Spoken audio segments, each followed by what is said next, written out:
comenzamos estos ejercicios espirituales aquí en San Luis, refiriéndonos a la vida espiritual a partir de las Sagradas Escrituras, donde encontramos el fundamento de nuestra revelación, de la revelación que Dios nos regala para nuestra salvación. Conversando con el padre Luis González Guerrico, le pregunté si era mejor proponer un retiro sobre la vida sacerdotal o sobre la vida espiritual en sus leyes fundamentales, y coincidimos en que este último tema podría ser más oportuno. Naturalmente, el otro es fundamental para nosotros que somos sacerdotes, este es un retiro sacerdotal, pero la identidad sacerdotal no se puede entender sin profundizar adecuadamente los fundamentos de la vida espiritual, que es lo que queremos hacer aquí, pero con una perspectiva dirigida a nuestra realidad como sacerdotes. Más aún, tendremos en cuenta las circunstancias concretas de la vida de la Iglesia de hoy, que son circunstancias muy difíciles en todos los órdenes. Entonces, no será una propuesta espiritual simplemente general, una propuesta espiritual, por decir así, desencarnada, sino que se traducirá en unas orientaciones, en líneas directrices respecto de nuestra actividad en la Iglesia de hoy. No solo de nuestro progreso espiritual en la situación contemporánea compleja, sino también respecto de nuestra vida apostólica, porque como sacerdotes tenemos una misión que está íntimamente unida con nuestro desarrollo espiritual y no se pueden separar ambos aspectos, salvo cayendo en deformaciones que justamente queremos evitar. Por eso aquí comenzaremos por proponer el significado eterno de la vida espiritual, comenzando con las Sagradas Escrituras, siguiendo por San Ignacio, que nos propone el modo de hacer los ejercicios espirituales, y después comenzando a meditar otro tipo de textos distintos de los ejercicios espirituales. Seguramente ustedes habrán hecho muchas veces ejercicios espirituales o de San Ignacio, inspirados en San Ignacio. Por eso la idea aquí no es repetir este tipo de ejercicios, sino proponer otro modo de acceder a la vida espiritual más contemplativo, que es el necesario para que se realice efectivamente nuestro progreso espiritual y para que podamos también iluminar a otros según toda la profundidad de nuestra misión. Y para eso comenzaré por el texto de un gran sacerdote que escribió con el seudónimo de Robert de Langeac. Este sacerdote era el padre Lange, que tuvo unos escritos muy profundos sobre la vida espiritual, que después fueron publicados y que ahora se pueden encontrar en internet fácilmente. Y tomaré como punto de partida algunos textos de este gran sacerdote, que era profesor de teología dogmática y además era un místico, como se ve por el texto, para proponer un modelo de vida espiritual que es el fin hacia el cual debemos tender y sobre el cual meditaremos no solo en sí mismo, sino también respecto de los medios para alcanzar. Comenzamos entonces por el Evangelio según San Mateo. Naturalmente es un texto súper conocido por todos, pero lo debemos recordar porque es el programa perfecto de la vida cristiana, como dice San Agustín, citado por Santo Tomás en la Suma de Teología. Se trata del capítulo 5 del Evangelio según San Mateo, el discurso evangélico, las bienaventuranzas. Viendo la muchedumbre, subió al monte, se sentó y sus discípulos se le acercaron. Tomando la palabra les enseñaba diciendo: bienaventurados los pobres del espíritu, porque de ellos es el reino de los cielos. Bienaventurados los mansos, porque ellos poseerán en herencia la tierra. Bienaventurados los que lloran, porque ellos serán consolados. Bienaventurados los que tienen hambre y sed de la justicia, porque ellos serán saciados. Bienaventurados los misericordiosos, porque ellos alcanzarán misericordia. Bienaventurados los limpios de corazón, porque ellos verán a Dios. Bienaventurados los que trabajan por la paz, porque ellos serán llamados hijos de Dios. Bienaventurados los perseguidos por causa de la justicia, porque de ellos es el reino de los cielos. Bienaventurados seréis cuando os injurien y os persigan y digan con mentira toda clase de mal contra vosotros por mi causa. Alegraos y regocijaos, porque vuestra recompensa será grande en los cielos, pues de la misma manera persiguieron a los profetas anteriores a vosotros. Vosotros sois la sal de la tierra, mas si la sal se desvirtúa, ¿con qué se la salará? Ya no sirve para nada más que para ser tirada fuera y pisoteada por los hombres. Vosotros sois la luz del mundo. No puede ocultarse una ciudad situada en la cima de un monte, ni tampoco se enciende una lámpara y la ponen debajo del celemín, sino sobre el candelero, para que alumbre a todos los que están en la casa. Brille así vuestra luz delante de los hombres, para que vean vuestras buenas obras y glorifiquen a vuestro Padre que está en los cielos.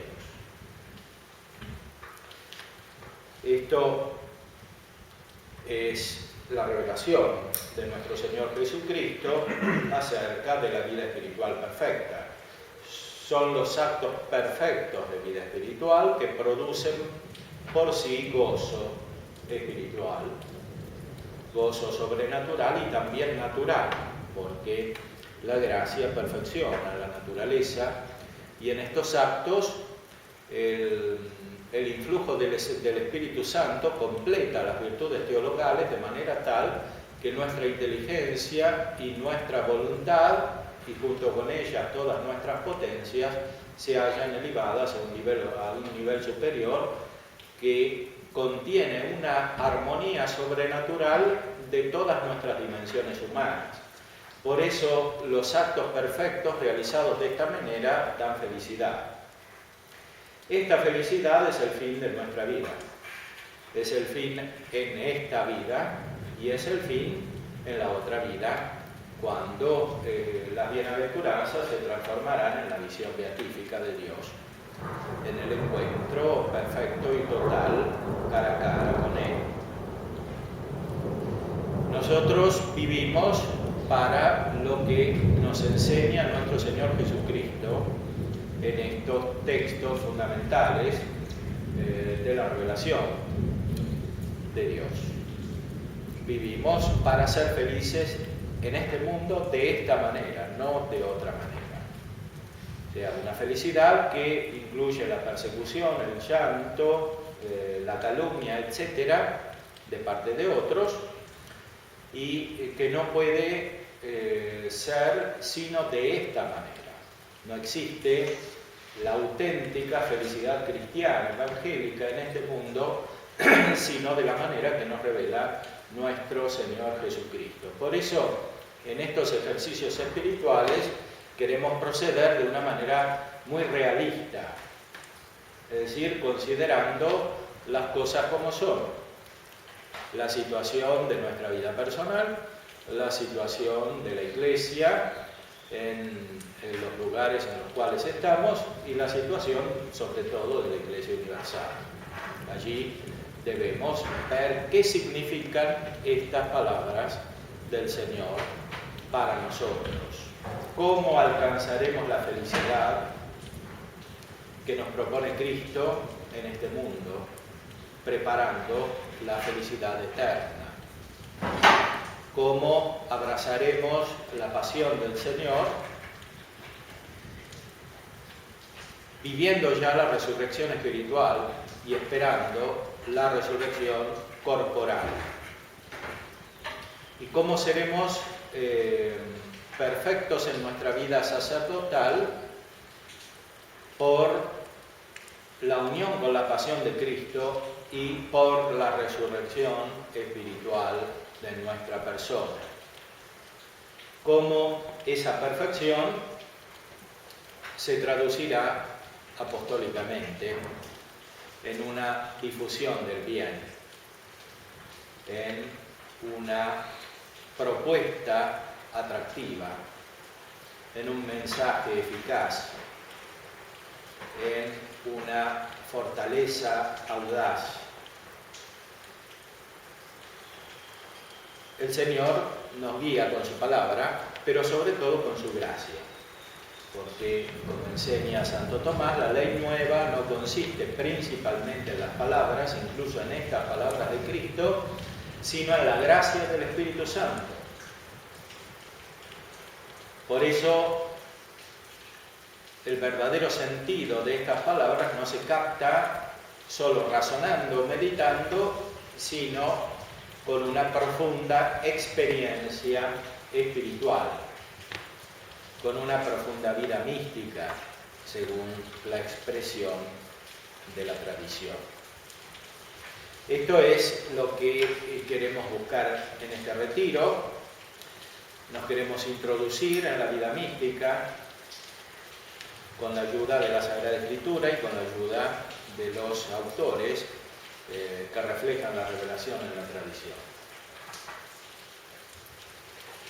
San Ignacio de Loyola, en sus ejercicios espirituales, que están propuestos para el camino total de la vida cristiana, es decir, incluso para la conversión desde el principio de la vida espiritual, nos dice cuál es la actitud general que tenemos que tener para aprovechar los ejercicios espirituales.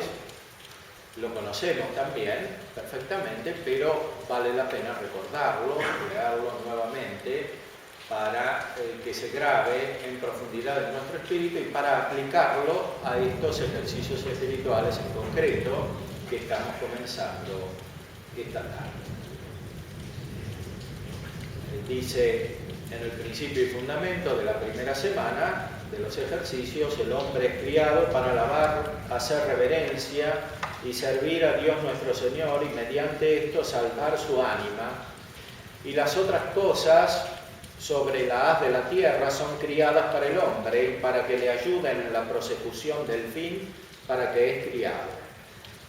De donde se sigue que el hombre tanto ha de usar de ellas cuanto le ayudan para su fin, y tanto debe quitarse de ellas cuanto para ello le impiden, por lo cual es menester hacernos indiferentes a todas las cosas criadas, en todo lo que nos es concedido a la libertad de nuestro libre albedrío y no le está prohibido, en tal manera que no queramos de nuestra parte más salud que enfermedad, riqueza que pobreza, honor que deshonor, vida larga que corta, y por consiguiente en todo lo demás, solamente deseando y eligiendo lo que más nos conduce para el fin que somos criados. Es la traducción de la actitud radical evangélica que nos revela nuestro Señor como el único camino para alcanzar la meta, el fin de la eternidad. Esta actitud radical es la que debe informar nuestra vida como cristianos, en primer lugar, y después específicamente como sacerdotes. Queremos profundizar esta actitud, no tanto de un modo psicologista, analizando nuestros actos de manera escrupulosa, sino de una manera libre, contemplativa y más perfecta. Es decir, que queremos ir a la profundidad de la cosa hoy, así como son las circunstancias actuales. ¿Qué significa esto para nuestra vida?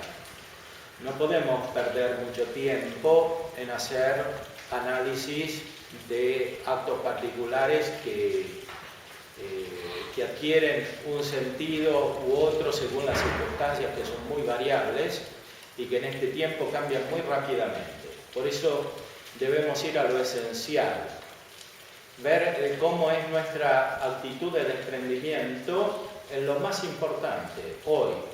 Y lo más importante hoy es la defensa de la fe.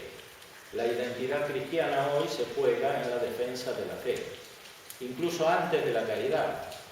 Si bien la caridad en esta vida es más importante que la fe, porque nos une ya con Dios como es en sí, y por la fe no lo vemos todavía como es en sí, sin embargo no podemos llegar a poseerlo sin la fe. Sin la fe no hay salvación. La fe es el centro del mensaje cristiano. Todo el Nuevo Testamento es un anuncio de la fe, de la necesidad de la fe para salvarse. Sin la fe no hay salvación. Y esto es la urgencia del mundo contemporáneo, la fe. Antes que nada es la fe. Por eso debemos profundizar nuestra actitud como cristianos en orden a la fe. Y de aquí surgirán todas las consecuencias apostólicas.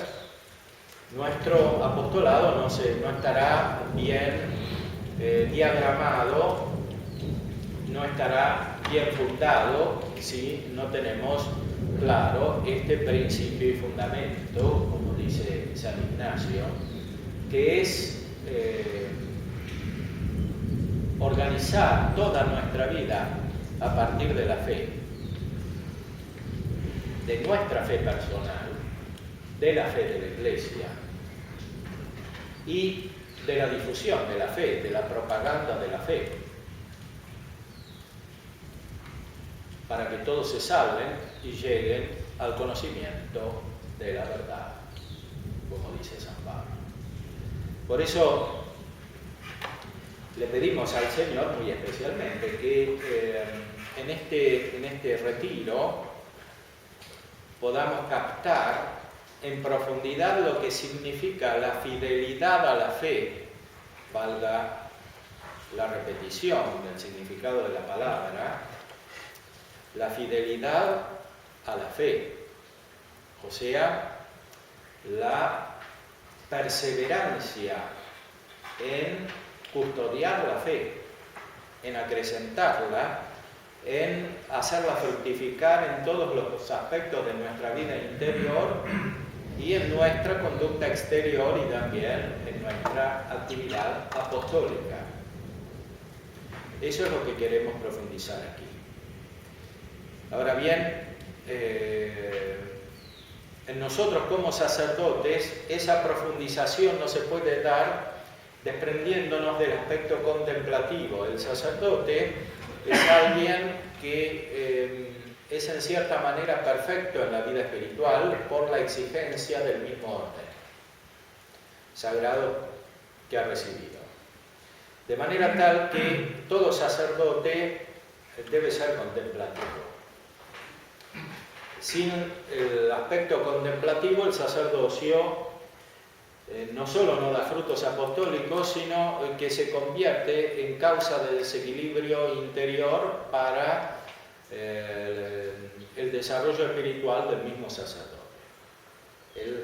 La dimensión contemplativa está exigida intrínsecamente por la excelsitud del ministerio del orden sagrado. No se puede ejercitar este ministerio sin el desarrollo de la dimensión contemplativa.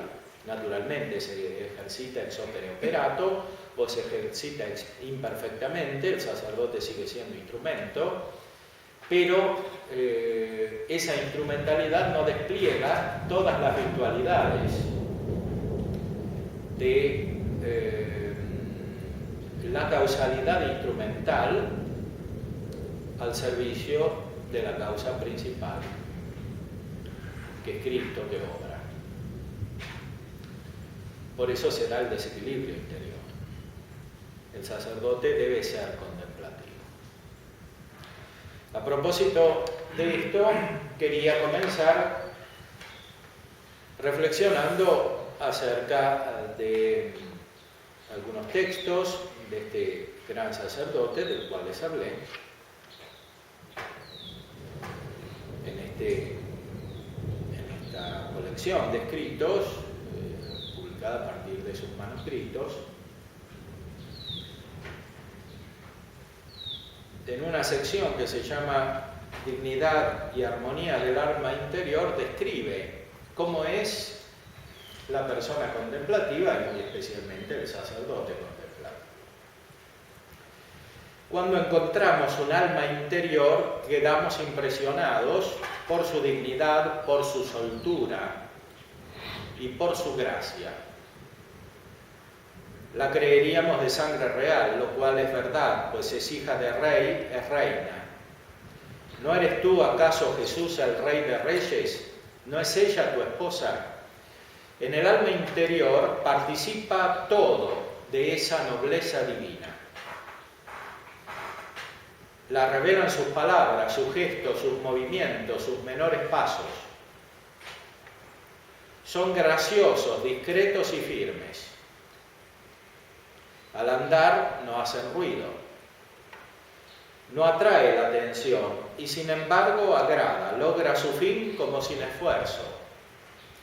Apenas si hemos notado lo que hacía, de tan ordenada como ha sido su acción. Tiene el sentido de la medida. Ha obrado como había que obrar. Ha hablado como había que hablar. Era en ese momento cuando había que callarse. Pero el exterior no es más que un reflejo. Lo interior, lo que tú, Dios mío, ves, es lo que cuenta sobre todo. Y lo que es verdaderamente hermoso, pues todo ese interior está ordenado. En esta alma son graciosos hasta los menores movimientos interiores. A ti te agradan y tú eres buen juez. Y es que todos están inspirados por tu amor, que solo Él es su principio y su término, también su regla. Sí, todos los pensamientos de esta alma son pensamientos de amor. Y lo mismo sucede con todos sus deseos y con todos sus actos. En esta alma reina una profunda armonía. El Espíritu Santo, artista de hábiles manos, la está modelando desde siempre. De la voluntad suave como la arcilla y firme como el oro, ha hecho él un collar irreprochable que conserva perfectamente unidas entre sí a todas las demás facultades. Las facultades sensibles sirven a las facultades interiores y las obedecen. Estas, por su parte, están a las órdenes de esa voluntad a la que el amor divino ha penetrado hasta lo más íntimo. Y todo ese mundo interior así ordenado tiene algo firme, gracioso y fuerte que agrada a tus miradas, Dios mío. Es como una participación de esa armoniosa simplicidad tuya que fundamenta, me atrevería a decirlo, tus innumerables e infinitas perfecciones. Nos basta entonces una palabra para decirlo todo cuando te consideramos desde ese punto de vista. Caridad. Nos basta también con esa misma palabra para decirlo todo cuando hablamos de tu esposa. Tu esposa ama la paz, sus preferencias la llevan hacia una vida muy sencilla, etc. Describe así el alma interior que refleja la simplicidad de Dios. Refleja la simplicidad de Dios que es simple aún poseyendo infinitas perfecciones, como hay en Dios, las cuales están todas unidas entre sí, manteniendo cada una lo propio de su perfección, sin que se cancele la simplicidad de Dios. El alma interior perfecta participa, como dice Delangean, de la simplicidad de Dios. Es lo que nos dice Cristo en el Evangelio: si tu ojo fuere simple, todo tu cuerpo estará iluminado. Es decir, toda tu persona será simple en todas sus facultades, sus potencias interiores, comenzando por las más espirituales y siguiendo por las sensibles hasta llegar a la dimensión corporal. Por eso dice el autor que esta perfección espiritual se traduce incluso en los gestos externos, en los movimientos, en las palabras, en las reacciones. Se perfecciona la vida natural. Ya los filósofos, Aristóteles hablaba de esto, mucho más los teólogos, Santo Tomás, los grandes escolásticos se referían a este perfeccionamiento de la vida moral humana, incluso externo. Pero aquí el autor avanza todavía más hacia la vida mística. En la persona espiritual todos los aspectos están armonizados. Ahora, no se puede llegar de repente a esta perfección espiritual, no se puede llegar tampoco solo por medio de actos de voluntad. Es necesaria la acción intensa de la gracia divina, la evolución mística, el desarrollo espiritual, que no se puede dar, sin embargo, si no tenemos fija la mirada en la meta. Jesucristo es el metafísico radical y por eso nos habla desde el fin. Comienza su predicación evangélica desde el fin. Las bienaventuranzas son el fin. En esta vida, participando de la vida eterna. Y por eso también comenzamos desde el final, eligiendo un texto en este sacerdote místico que nos describe cómo será nuestra vida interior cuando lleguemos a esta perfección espiritual, que todavía no tenemos. Porque nuestros movimientos interiores son desarreglados, nuestros pensamientos también. Somos dominados por la ira, a veces, por la concupiscencia. Está desordenada nuestra facultad intelectual porque nuestra imaginación también está desordenada. Nuestros afectos hacen que nuestra voluntad no sea perseverante, no sea firme. Y sobre todo, nuestra vida sobrenatural no estará centrada sobre la fe. Separamos los aspectos de nuestra vida respecto de la centralidad de la fe, etc. Todo eso que conocemos y que, como decía anteriormente, no es necesario en estos ejercicios espirituales meditar con gran detalle, salvo situaciones excepcionales que cada uno podrá discernir. Esta armonía es necesario tenerla siempre presente para ver hacia dónde tenemos que marchar y cuáles son los grandes pasos del desarrollo espiritual para llegar a esta condición que refleja las bienaventuranzas, que no excluye la pasión. El cristiano está insertado en la muerte de Cristo por el bautismo y esa inserción crece durante toda su vida hasta configurarse perfectamente con la pasión de Cristo. Pero también en el bautismo el cristiano comienza a participar de su resurrección y por eso crece la felicidad, el gozo espiritual, que a veces está más o menos escondido según las etapas de la purificación necesaria, pero que está porque es intrínsecamente inseparable de la gracia.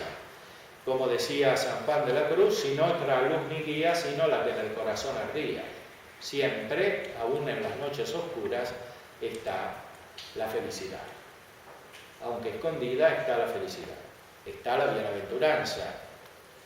porque la vida de gracia es la vida de la bienaventuranza cuando se desarrolla perfectamente, de las bienaventuranzas que preparan la bienaventuranza, la eternidad beata, la visión beatífica.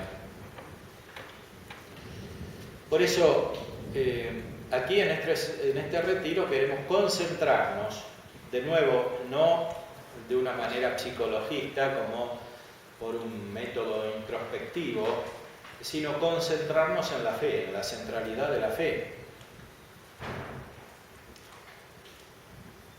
El justo vivirá por la fe. Se trata de vivir, es vida espiritual. La fe hace vivir. Es como el alma de la vida espiritual. Sin fe no hay vida espiritual. Por eso queremos profundizar aquí sobre nuestro desarrollo espiritual a partir del fundamento de la fe, que crece hasta llegar a ser la visión beatífica de Dios, hasta transformarse en la luz de la gloria que nos hace ver a Dios, que prepara nuestra inteligencia para ver a Dios cara a cara, como Él es en sí, y para gozar de Dios con todo nuestro ser. Esa eternidad se prepara aquí. Por eso Isabel de la Trinidad hablaba del cielo en la tierra. El cielo en la tierra.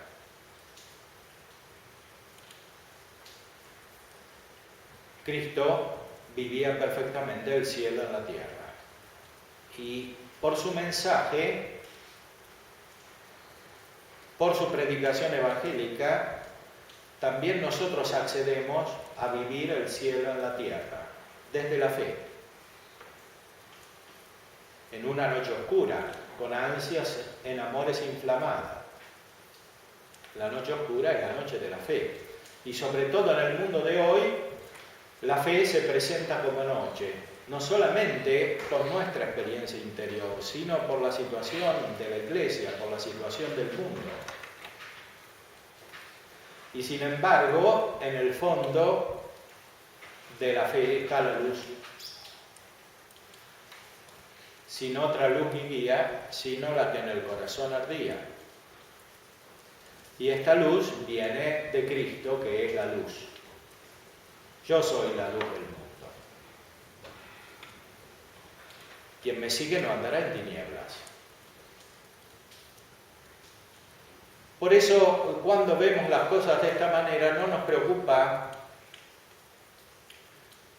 desmedidamente, desordenadamente, que las cosas sean como sean hoy. O que sean como son. No nos preocupa porque este es el camino espiritual, el de siempre, el que nos enseñó Cristo. El mundo se va transformando, la realidad externa a la Iglesia se transforma y la Iglesia misma se transforma.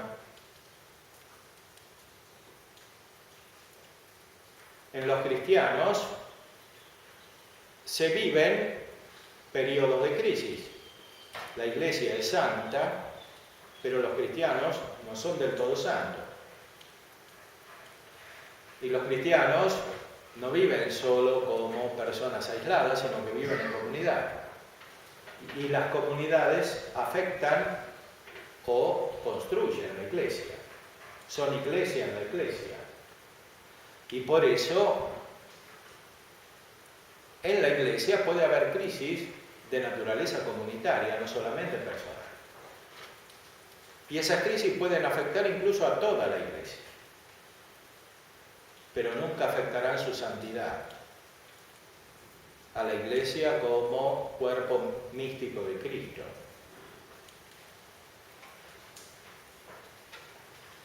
Y esas crisis también contribuyen a que vivamos en la noche, pero al mismo tiempo a que podamos vivir desde la fe. como dice la Escritura. A que vivamos desde la fe. Porque el fundamento de la vida de la Iglesia es siempre la palabra del Señor, la luz de Cristo, que está presente en el fondo de nuestra alma. Y está presente en todos aquellos que viven verdaderamente desde la fe, con los cuales estamos místicamente unidos, más allá de lo que conocemos, más allá de lo que percibimos hoy. Y no solo lo descubriremos en la vida eterna, sino que lo descubriremos en esta vida, a medida que profundicemos en nuestra vida espiritual. Por eso le pedimos al Señor que nos ayude en este camino, que durará toda nuestra vida, pero que queremos hacer de una manera especialmente intensa en estos días de ejercicios espirituales.